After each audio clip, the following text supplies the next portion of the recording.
Jalal al-Din al-Suyuti, whose full Arabic name is Abu al-Fadl Abd al-Rahman b. Abi Bakr b. Muhammad Jalal al-Din al-Qudayri al-Suyuti, also known as Ibn al-Qutb, was an Egyptian religious scholar, juristic expert and teacher, and one of the most prolific Arab writers of the Middle Ages, whose works deal with a wide variety of subjects in Islamic theology. He was precocious and was already a teacher in 1462. In 1486, he was appointed to a chair in the Mosque of Baybars in Cairo. He adhered to the Shafi'i mazhab and is one of the latter-day authorities of the Shafi'i school, considered to be one of the Ashabun Nazar whose degree of ijtihad is agreed upon. An alternative speaking of his name is Jalaluddin. Biography. Imam al-Suyuti was born on 1st Rajab 849 AH, in Suyut town, Egypt. Therefore, he has been called as al-Suyuti. His mother was Turkish and his father Kamaluddin Abi Bakr was also non-Arab. His father died in his early age, so Imam al-Suyuti was raised as orphan. He memorized the Quran at 8. He also studied sacred law, fundamentals of jurisprudence,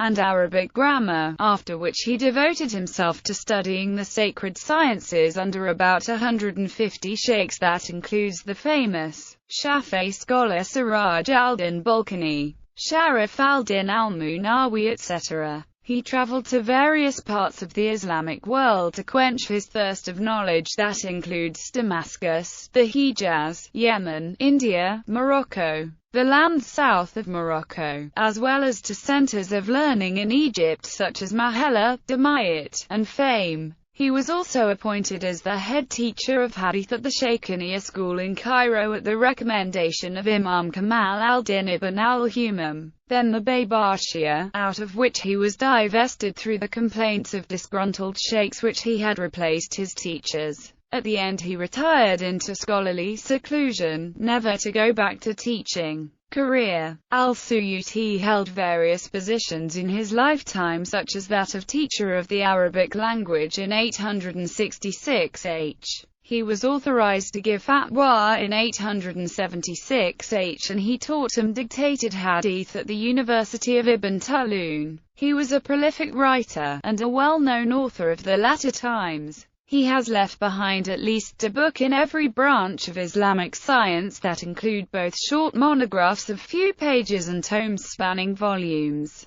Some of his books are also first of their kind, and standards for those that were written after. Many of his books are published. They are easily and widely available. The first book he wrote was Shar al-Istiyada wal Basmala in 866 H, when he was 17 years old. Ibn Ahmad writes, most of his works become world-famous right in his lifetime. His ability to write was phenomenal. His student Dawoodi says, I was with the Sheikh Suyuti once, and he wrote 3 volumes on that day. He used to dictate annotations on hadith, and answer my objections at the same time. He was the most knowledgeable scholar in his time of the hadith and associated sciences, knowledge of the narrators including the uncommon ones, the text of the hadith matn, its chain of narrators isnad, the derivation of ruling from hadith. He has himself told me that he had memorized 100,000 hadith works.